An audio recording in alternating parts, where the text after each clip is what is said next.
Live from Orlando, Florida, you're now listening to the OZone Podcast, the voice of Orlando Magic fans. Join us every week for a unique fan perspective on all of the latest Magic news and updates. The show starts now. What's up, Magic fans? Welcome back to another episode of the OZone Podcast, brought to you by DraftKings and part of the Basketball Podcast Network. We're your hosts, Al, myself, Anthony. Today is Friday, November 11th, and tonight we are taking on the Phoenix Suns. And this is post the storm, man. So we just got done. Nicole is probably done and over with in regards to real heavy damage in the state of Florida. Just want to take a moment and say that I'm super grateful that, Orlando, Kissimmee area, we weren't really too impacted by it. Really didn't even feel like we were even hit by it. I didn't lose any power. So very fortunate with that. But I know that a lot of people on the coast, they were really impacted by it. So hopefully if you're listening to this, you weren't too impacted by the storm. But other than that, man, what's going on now? How you doing? All good, man. Thankfully safe and sound here. Didn't lose power, didn't lose internet once again. So blessed to say that. That's right. Like you mentioned, seeing some of the footage coming in from Daytona and things like that. Heartbreaking, man. So our thoughts and prayers are with them and their families. And hopefully, again, they can bounce back quickly. Absolutely. Now, in today's episode, we're going to go over some of the games that we've had this past week. We're going to talk about the updates of Jonathan Isaac and Markelle Fultz. Can you believe that we actually have a timetable now for Markelle Fultz? That's crazy. We're going to get into details about that in just a few. And then the new marketing. They finally released the official marketing of the City Edition uniforms with the video behind it. So we're going to give you some of our thoughts on that. But before we do that and dive into that, some maintenance things. First and foremost, we're really excited to announce that we have added our guy Shop by Lou to be our videographer for the HQ. And a lot of people have kind of reached out, kind of asking, like, what does that mean? Pretty much, man, we're sending him to the games and he's recording footage for us. So really excited that we've added him on. He is an amazing talent. If you haven't checked out his work already, you really need to, because he is super dope. So we're really excited about that. And a lot of really cool content is going to be coming out. So a lot of things to be excited for. And in celebration of the City Edition uniforms officially being released today, we're also going to do a giveaway. Al, you want to talk about that? Yeah, man. So not only are we doing one jersey giveaway, we're actually doing two this time. So new City Edition got announced today, got revealed to everyone today. We want to take advantage of that and say, hey, Magic fans, we want you guys to wear it first. I believe their first game wearing it will be Monday's game against the Hornets, if I'm not mistaken. We'll talk more about the actual jerseys in a few minutes, but the giveaway really simple. If you are one of our Patreon members, you already entered. You're already going to be in that one jersey giveaway. So best of luck to all of you guys. The second jersey will be for everyone else. If you are one of our listeners, one of our viewers on YouTube, one of our followers on social media, all we want you to do is really simple. Click on the YouTube video link, which will be on our Instagram, Twitter, on everything that we post, all of our social media accounts, Facebook. Click on that link, go into the YouTube video, make sure you subscribe to our channel. You got to be subscribed to win. And all you have to do is reply with a simple comment. And that will be, who will win Rookie of the Year this year? That's it. It's that simple. Who do you think will win Rookie of the Year this year? Should be an easy answer if you're a Magic fan. Yeah, there's no wrong answers, but there's still wrong answers. It's one of those questions. I like it. So I'm making this really simple. Subscribe to our channel, like the video, reply with who will win Rookie of the Year this year. And we'll choose a winner by our next episode, which will be next Friday the 17th. It's that simple. So best of luck to everyone. If you're a Patreon member, again, thank you for the support. You already entered into the contest. Everyone else, go to YouTube and follow those steps. We'll also have graphics on Twitter and Instagram explaining it further if you need further explanations of how it works. But again, best of luck to everyone. Yeah, absolutely. Now, can we talk about these games? So since our last episode, the Magic have played against Golden State, Sacramento, Houston, and Dallas. And if we were to talk about our predictions for these games, it be easy to say or surprising to say that we kind of got it backwards, right? The games that you would think that we would lose, we won, and the games that you think we would win, we lost. So, big win against the Golden State Warriors, 130-129. This is the game where we had a huge performance by Jalen Suggs down the stretch to secure the win. I saw a lot of great things from Jalen Suggs, and this game was really, really important in my opinion for Jalen, for the fact that a lot of people were writing him off. A lot of it has to do with the injuries. Jalen Suggs have dealt with a lot of injuries last season. He's dealing with injuries this season. So this big, big game against, the defending champs was huge and massive. So I kind of want to spend a little time with that game just because, if you don't know, I was a big Golden State Warriors fan. So it was best of both worlds for Al, because not only was a very, very high scoring game, but we got the W. So, Al, what were some of the things that stood out to you against the Golden State Warriors? So I'm gonna have to correct you on that. Just make sure. Not a Warriors fan, a Steph Curry fan. So I always say this. My bad. Because it's not the same thing. No, chill. It's not the same. But I will say, every time the Warriors, it's okay for you to have a West Coast team. It's acceptable. No. In some countries, unacceptable. But I will say, every time the Warriors play in Orlando, I always say, I want a big game by Steph and a Magic win. And guess what?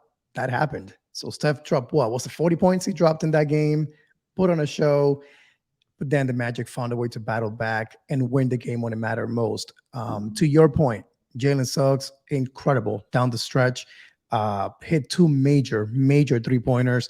We all know Jalen Suggs has struggled big time at the NBA level hitting three-point shots, but he's done it twice now against Detroit. He had a huge third quarter earlier in the season where he just couldn't miss from three-point range to bring us back into that game.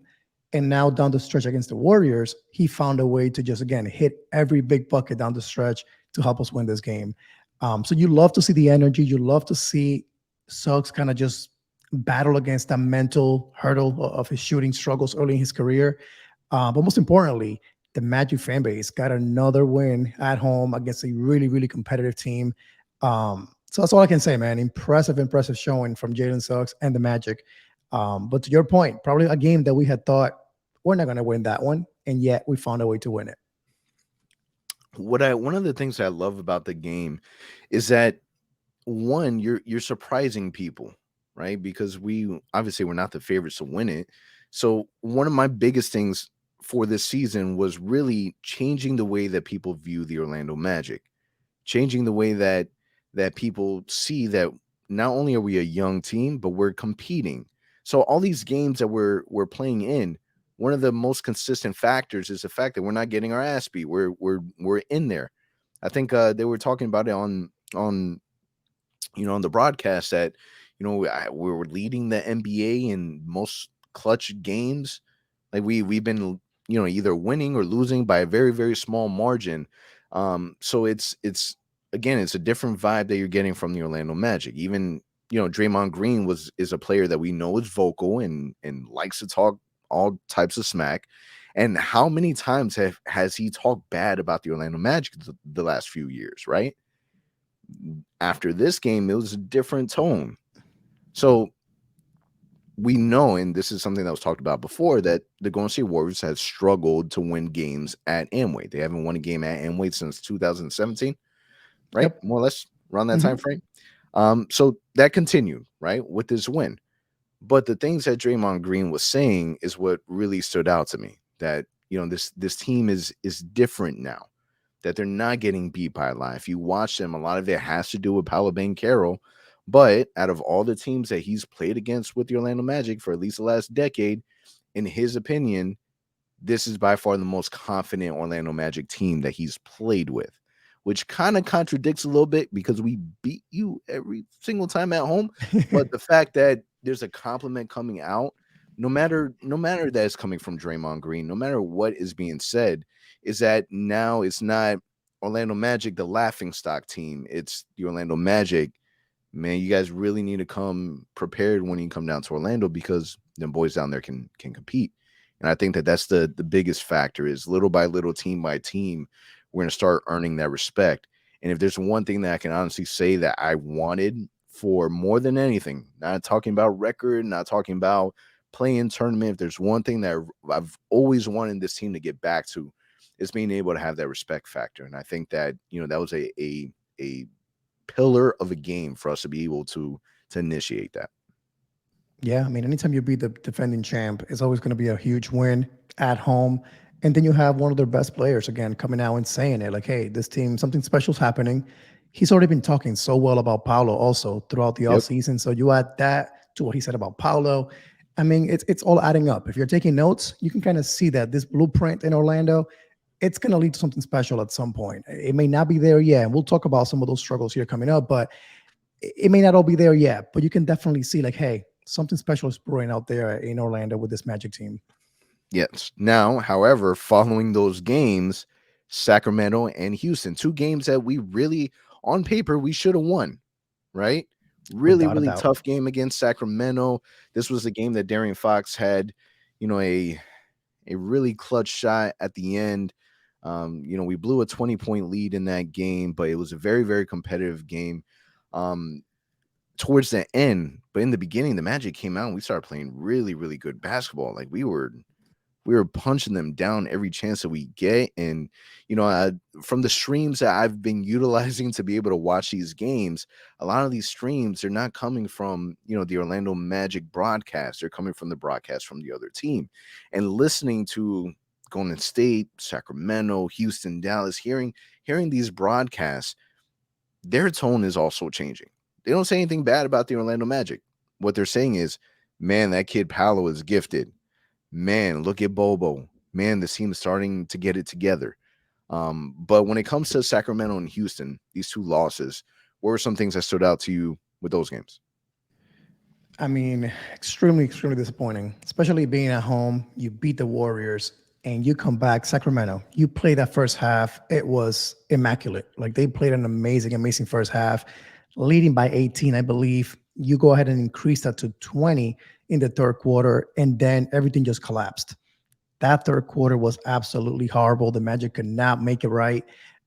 They still fought through it. They still managed to stay in the game like they always do. They fought hard. But to lose the way that they did, man, I mean, Amway was so freaking loud when Chuma got that steal, laid it up, and the game was tied with like 6 seconds left in overtime. And then De'Aaron Fox just comes in and he hits you with that half-court shot.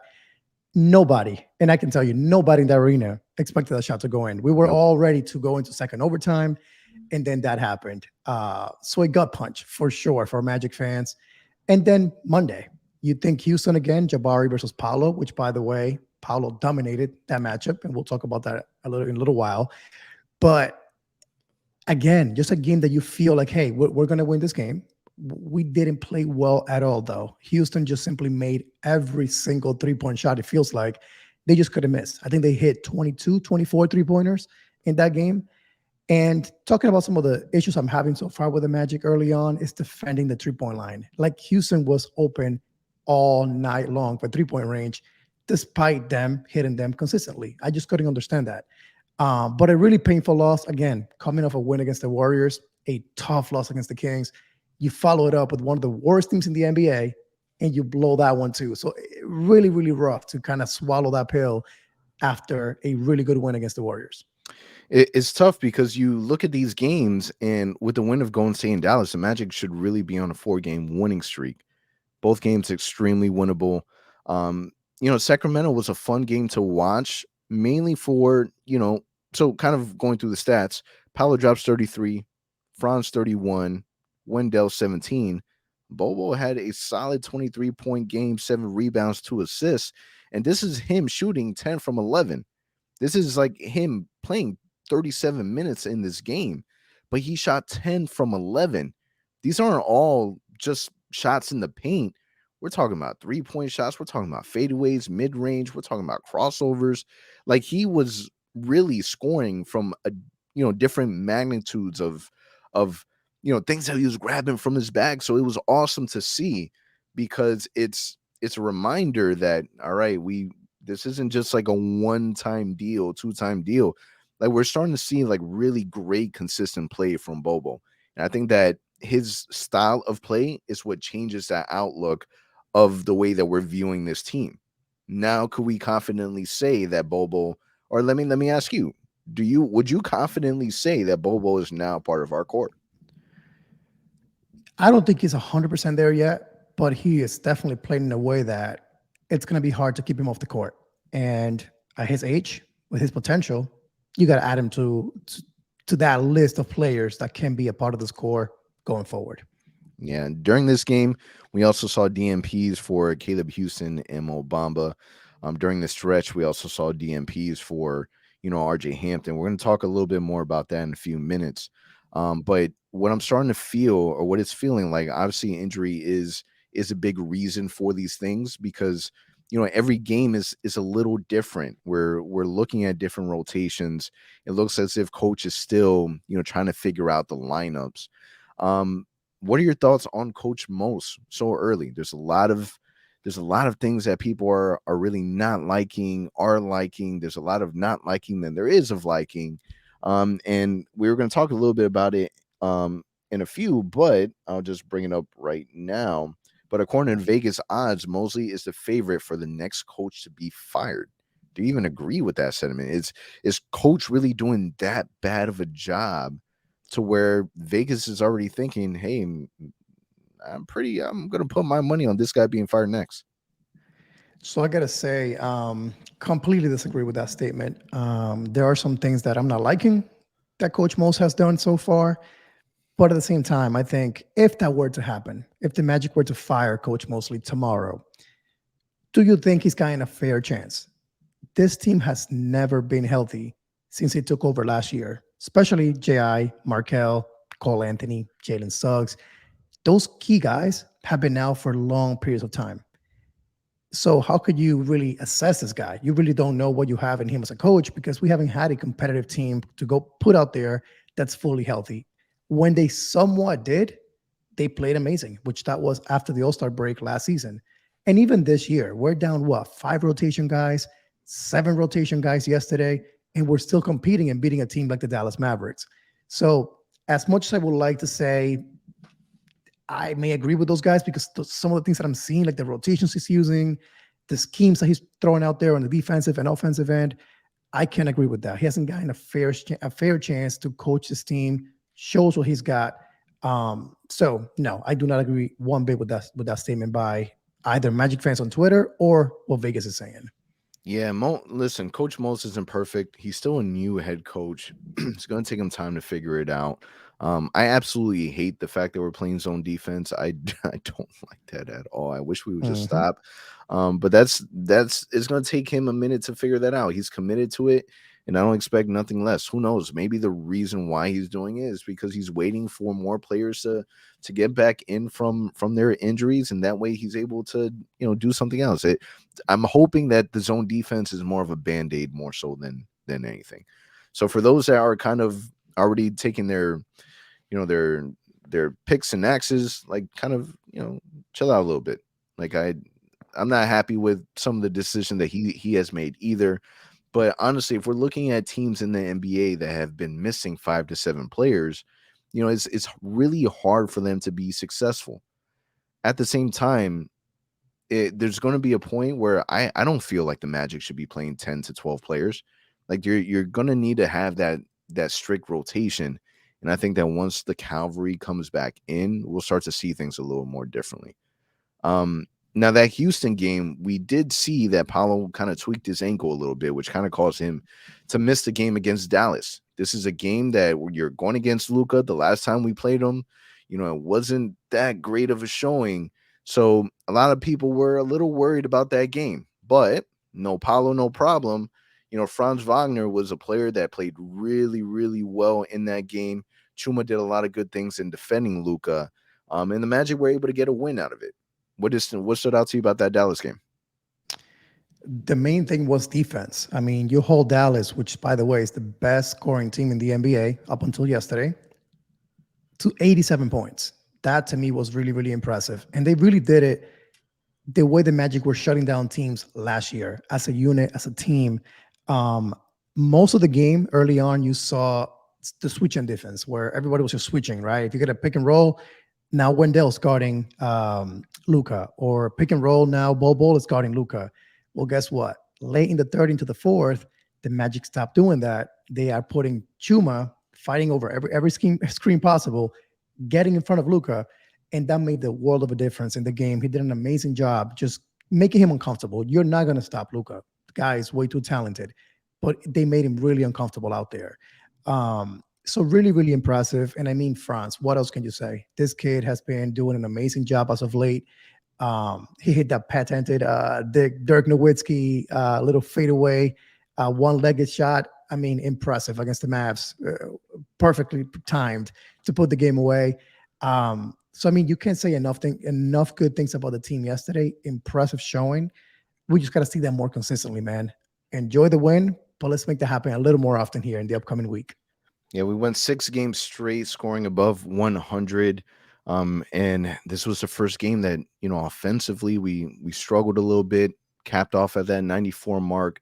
But it was good to be able to get that win without Paolo, because it goes to show you that, the Magic can kind of scratch their way through. Paolo is a player that, for a fact is consistent enough to where you're expecting for him to go out there and drop you 20 to 25 points. But to be able to see also that, Franz can kind of lead the team as well, was really impactful for me. So I'm really happy that we were able to get that win against a whiny Luka Doncic. He whines a lot, doesn't he? Yeah, he does. He's a player that you really like. I really want to like Luka. Like, I really do. He just makes it hard. So I mean, listen, Franz Wagner's averaging 23 points per game, 5.6 assists, shooting 56.8% from the field in the last 5 games. You're looking at, stars in the making, in my opinion, between Franz and Paolo. This is without Markelle, Jonathan Isaac. The Magic right now are 3-9. Realistically, what are you expecting when it comes to All-Star break? We've heard reports, and we'll go into more details about it in a little bit, of there being a timeline of Markelle coming back soon. One of the biggest things that the Magic are really struggling with is the fact that we don't have that consistent ball handler. We talked about in the last podcast where it's like, great, we have Franz do it, we have Paolo do it. Jalen Suggs is kind of helping in that sense, where it's point guard by committee. And what is this team going to look like once they really have a real point guard leading them through? I mean, right now, to see Franz with those numbers, especially the last 5 games, even while having to, be the point guard, most of the time he's guarding also one of the best players on the other side as well. And so on the defensive end, he's putting in a lot of energy. Impressive stuff from Franz overall. You got nothing but great things to say about him so far. The only thing I could say is shooting the ball a little bit better. We need that 3-point shot to go in more frequently. It's gotten better recently. We need it to stay. But to answer your question, 3-9 record, realistically, what should it be? I think the Magic should at least be 5-7 right now. Realistically, I think we could have possibly won that game against Sacramento. We could have probably won the game against OKC. Just 2 games that comes to mind that we had pretty much locked in. We had those wins. And man, it changes the world. It makes a world of a difference to be 5-7 or to be 3-9. You're now maybe considering playing tournament, expectations still kind of realistic. You're still thinking highly of the team, all that while having so many guys out. Another question that you asked, what will it look like with a point guard in place? The biggest thing for me is Franz goes to being a 3 for real and staying in that position, cutting to the basket. That alone gets him at least 6 to 8 points a night. That right now he's struggling to get because he's handling the ball so much. So I cannot wait to see a game, whether it's Markelle, Cole Anthony, whoever it is, that's a point guard that can finally run the offense efficiently to unlock that aspect of Franz's game, because right now we're kind of seeing that he has to create a lot on his own. So, man, Paolo, Franz, we have a great duo kind of in the making here in Orlando, but it's only going to get better the moment that we have, whether it's Markelle, Cole Anthony, whoever it is, just a point guard that can run the offense. Absolutely.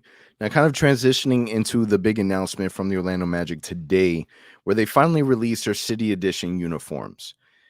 We've already known what these jerseys are going to look like with the leaks. We've known now for about, I want to say about a month and a half, 2 months now. But now it's the official release from the team. And one of the things that we talked about before is kind of what let's wait a little bit before we completely write these jerseys off, because you had fans that liked it, but you had a lot of fans that did not like it. But for me, I wanted to wait to kind of see what's the reason behind it. And we finally got to see the reason why they decided to go with the design that they chose. So two things off the bat. All right. The very first thing is the fact that they are also creating a new city edition basketball court to go along with these uniforms. If you remember from the last city edition court that we've had, it was released with the very first city edition uniforms, and I'll be honest with you, I wasn't a fan of it just because we didn't like the font of the ORL, and they utilized it for every city edition after. So they really maximize, the amount of times that they utilized that court for the last 3 seasons. They completely went away with it. Brand new court. And one of the biggest things that really stood out to a lot of people about these uniforms are two things. One, that they really didn't go with the magic blue. They kind of went with the navy blue look. And then also the font on the uniform where it said Orlando. Now we got to understand the reason why. It looks like the Magic are kind of utilizing a medieval Magic, type of feel to these uniforms. And at the end of the marketing video that they had, they utilized the words "Kingdom on the Rise," which I absolutely love. No matter how you feel about the uniforms, whether you like it or you don't like it, if you watch this video that they created, this hype mix for this for these uniforms, there's no way that you watch it and you're just like, nah, that wasn't it. There's no way, because when I watched it, before I read anyone's comments of what anyone said and felt, when I saw that video, I'm like, yo, that was good. Like, bravo. Like they did well. Now I understand a little bit why. Because people saw the font and they were just like, that reminds me of the Pelicans. Yep. Some others said, maybe it's because of Church Street. We didn't like the font. Excuse me. We didn't like that the font didn't match the numbers. So Yep. now that you got a chance to see the marketing, what did you think? I mean, I definitely think, like you said, it kind of put it all together, right? All the pieces make sense now. But I think I tweeted this morning. I actually like the slogan more than I like the actual jerseys, the Kingdom on the Rise. I think that's something that, to me, you can build upon in the upcoming years. Never been a fan of Magic Together for whatever reason, just never really stuck with me. I don't think Kingdom on the Rise will be our new thing, but I do like the fact that they're building onto it, hopefully, in the future. I also like the courts more than I like the jersey. It's a nice little clean looking court, kind of dark theme to it. Really looking forward to seeing it live again. I think it's Monday, their first game at home. So looking forward to seeing what that looks like in person. But nothing, man. I mean, we talked about it before. I wish they would have done more with the jerseys, but I do like, again, the storyline behind it, why they're doing it, putting it all together. Like you said, makes a lot more sense now. Yeah, so we had talked about the design on the uniform. I had mentioned that kind of remind me a little bit of Black Panther. Shout out to anyone that's going to go watch Black Panther this weekend. I'm super excited about it.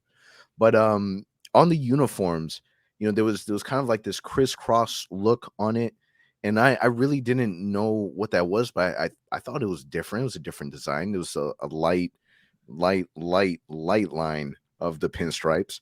But now we know that it's more of a armored link that they decided to go with that design.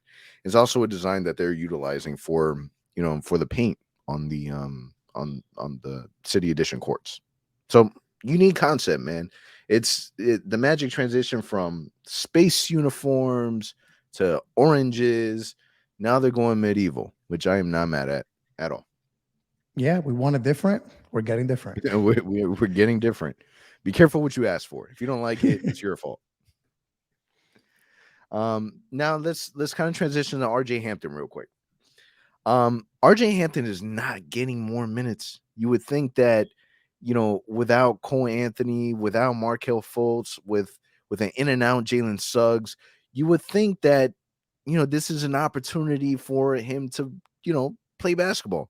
He's one of your guards. Remember in the off season where we had a lot of conversations like, man, the Magic have a lot of guards, and now it feels like we don't have enough.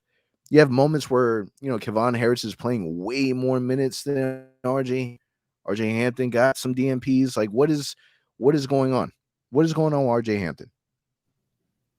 You're asking that question, and I'm pulling up the stats here right now to try to make sense of it. And looking at the stats, it makes even less sense.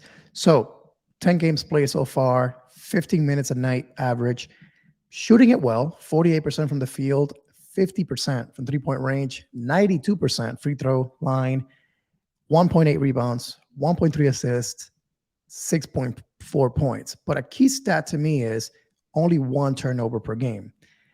So when you think about those numbers, I would understand that if he was struggling, if he was turning the ball over a ton, playing bad defense. I tweeted this earlier this week, and I'm like, there's got to be something more internally going on with RJ Hampton's situation that we don't know about, because performance-wise, it is not making sense to me. And why do I say that? When you compare his play to the Summer League, when you compare it to last season even, he was rushed. He was going 1,000 miles per hour. The game seemed too slow for him. Like he was way too fast out there. And that led to mistakes. That led to poor decisions. But one thing is for sure, he's always been able to shoot the ball at the NBA level. He can score a little bit when given a chance. And he can play solid defense again when he puts his mind into it. He seems to be doing that and still not getting minutes over guys that, again, like you mentioned, Kevon Harris, G League guy. Think about Caleb Houston, a rookie, a second-round pick at that. No Jalen Suggs for a little while. No Cole Anthony now for the next few weeks. No Markelle Fultz, and you still cannot get minutes. It's kind of weird. Do you think there's more to this than we may be aware of? I mean, we know he fired his agent, which is Mike Miller. We know his option was not picked up. There's kind of a lot brewing besides him not getting minutes. Do you think I'm onto something here, or am I just going crazy? It's hard to say because you're not in the mix to really know. We can only speculate. This reminds me of kind of how we felt about Mo Bamba playing under Steve Clifford. We thought that there was something there, and they denied. I don't know, man. What I like is that he's at least being positive about it. Like his body language isn't fully changed. Like when he gets in the court, he's playing ball. On social media, he went on to say, "Man, I used to stress. That's before I know who was in control of my story, and that's God.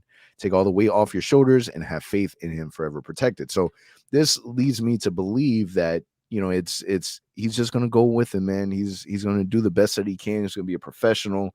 And when his name is called, he's gonna go out there and do the best that he can. RJ Hampton is not perfect. He's not the best basketball player in the world. He's not a person that we're gonna put in there and we're relying on him and him only to take us to the promised land. But what I think is that there's still a lot of potential and that we're still trying to untap that potential. I wish that there was a way for us to be able, or for him to be able to find that common ground. You would want a player that if they can't have anything going offensively, then defensively it's got to be like your anchor. It's got to be, it's one of the reasons why I like Michael Carter Williams so much. Like a lot of people were against MCW. But what I liked about him is that even though he went out there missing a whole bunch of crazy 3-point shots, and every time he shot, it's kind of like, no, but this man was diving on the floor. He was getting bloody. He was being aggressive. Like, I just wish that I saw a little more of that from RJ Hampton. Like, I feel like he should be the player that is diving on the ground for I don't care if the ball is on the other side of the court. If it's on the floor, he's diving somewhere. Like, I just want him to be gritty. And I don't feel like we've seen that attitude side of him. And I think that that's the part that was missing. One of the where was it? I want to say it was maybe the shop from Draymond Green, where he was talking about, him as a role player. And he was talking about how, he was on this team where you had Steph Curry, you had Klay Thompson, you had all these guys that are really, really good at shooting. What was it that he was going to be able to bring to the table? And he said that, it's him being, aggressive, vocal, is him being kind of that enforcer in a way. And he knew that if he stopped doing all of that and he became a better shooter, that his value would drop. So when I think of that, it's kind of like I wish RJ Hampton can find his niche on this team. And until he finds what that niche is, he's always going to be that odd man out. And that niche cannot be speed. Like, because you can't just rely on speed, because speed can only get you from one side of the court to the other side of the court. There has to be that point where that speed is utilized to your advantage. And I feel like we've seen some positives from that. And I feel like the in the off season during summer basketball, like his time there wanting, and this is him taking the initiative to be a ball handler. I feel like his time there kind of hindered, people's view on him, but he hasn't played bad. He's played okay basketball, but I still feel like he needs to be able to find that thing for him to show that he can fit on this team. But time's running out. Like this is it. So if we don't keep you, you're a free agent. Like you're not going to leave one of the worst basketball teams in the NBA to go on another team and everything's going to be all great. Unless I don't know, maybe he goes back to Denver. He really liked it there. Yeah, man, it's just weird. Like I'm looking very quickly at his stats most recently. So against Dallas last week, he played 21 minutes, 15 points. OKC, 21 minutes, 10 points. Golden State, 20 minutes, 15 points. And then that is followed by Sacramento, 17 minutes, only 5 points. So struggled a bit. And then Dallas last night, 9 minutes, 2 points. So as you can see, he's played well when he's gotten the minutes, but for some reason his minutes got taken away in the last 2 games without really a clear explanation or a clear reason as to why, because he was scoring off the bench, which we need. Our bench has been horrible this season. So again, just to make sense in my head, like why him when you got, again, guys like Kevin Harris out there. And the most important thing is we're struggling to score the ball off the bench, and he is doing that. So I don't know. For me personally, maybe I'm seeing more than there is to it in this story, but I wish there was more of an explanation as to why this is happening to him, because it seems like he's doing well in the minutes that we've seen out there. I mean, something's going on. He's getting DMPs. The whole situation with Mike Miller and the agency, this all kind of happening at the exact same time. There's something going on. We just don't know what it is. I don't know. Maybe we find out later, like a lot later. All right, let's transition into Markelle and J.I. Starting off with Jonathan Isaac. Jonathan Isaac says that he is closer than ever to return. How many times have we heard that? Heard that pretty often. Way too many. Yeah. And he said that he will use the next few weeks to get into game shape and integrate himself with the team. Al, is it finally happening? Or are we saying reserve? We're keeping our composure. We're not letting ourselves get excited. I think I said it last week on the podcast or the week before. J.I. does not exist in my mind until he's actually back on the court. So that is great to hear. By the way, shout out to Kobe Price, getting us this great insight into what's going on with J.I. and Markelle, by the way, because we know we don't get nothing from the Magic. Even if you ask them blatantly, which some of our writers have covered the games, have tried, and we get the simple robotic response. And that's the crazy thing, is that these, this little bit that we're not getting it from the team. It's not like the Orlando Magic, John Hammond, Jeff Weltman, they're not the ones saying that, 3 to 4 weeks. They're not saying that this is the closest that we've seen Jonathan Isaac return. This is coming from them. We're getting the information from the horses.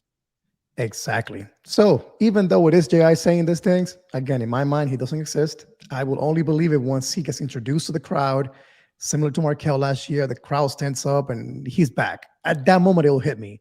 Until then, great to hear. I'm happy to hear he's doing well. No setbacks. One great thing that was said was he is finally doing 5-on-5 work. He is getting tired in this workouts, which is what he wants. He wants to get back into game shape. And he even said he can actually go out there right now and play 10 minutes if needed. But of course, the Magic will not do that just yet. Nope. But with that being said, great to hear. Appreciate the update. In my mind, it's not happening anytime soon. I just want to be able to see what this potential team looks like. Now, in the beginning of the season, we were talking about, all right, maybe what if we move Franz to the 2 guard? We're seeing a lot of Franz at the 2 guard in the moments that we're able to. And now, what was the lineup that we were talking about like early on in the season? It was Markelle, Franz, Paulo, Ji, and Wendell.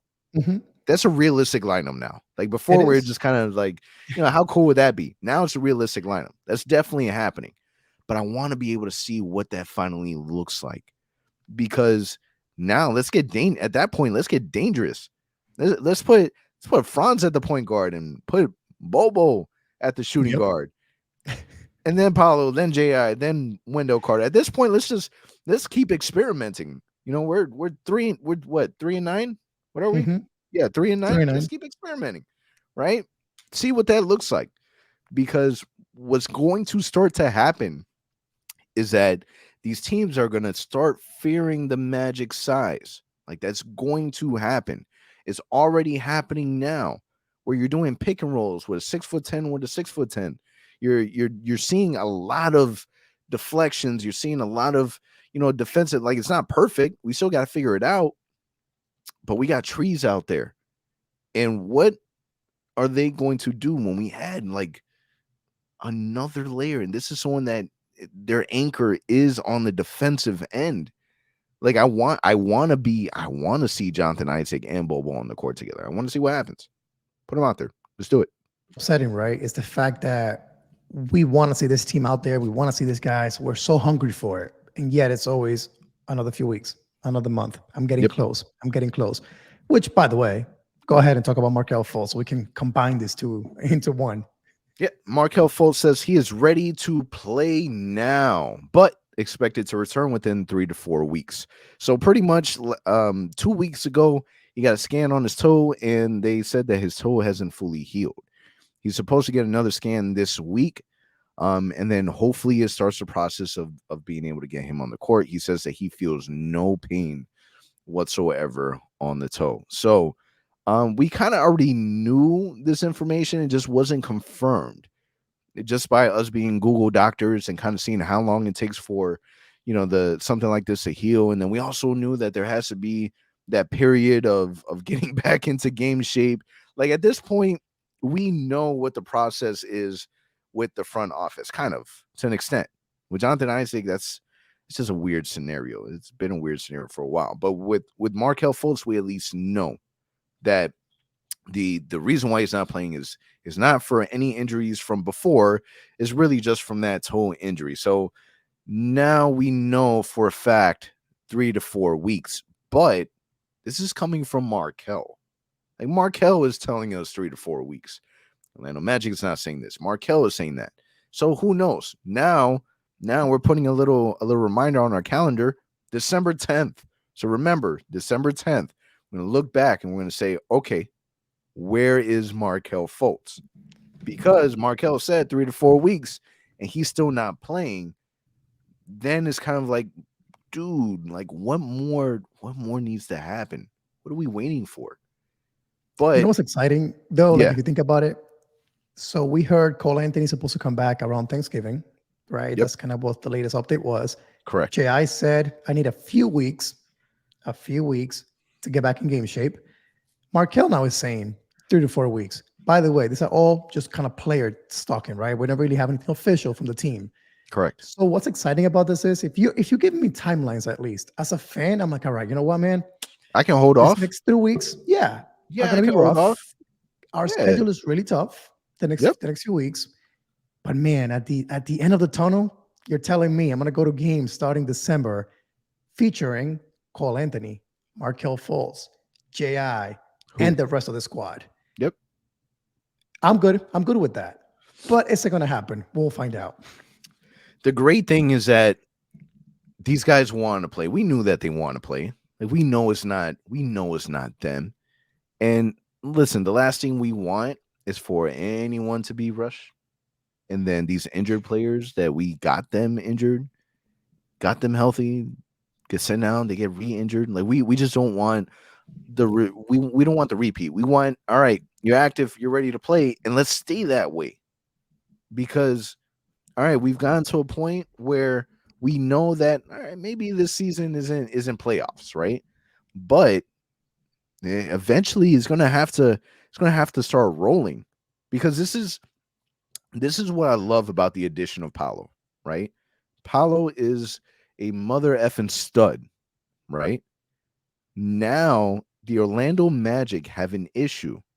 And this is what their issue is. Their issue is now they have an all-star caliber player that they have to keep happy. Like now they have pressure. Before they really didn't have pressure. They were still trying to figure out. Jonathan Isaac left. Oh, damn. Jonathan Isaac left. Markelle Fultz left. Oh, damn. Markelle Fultz left. But you can't let a player like Paolo go. Can't let a player like Franz go. Now there's pressure.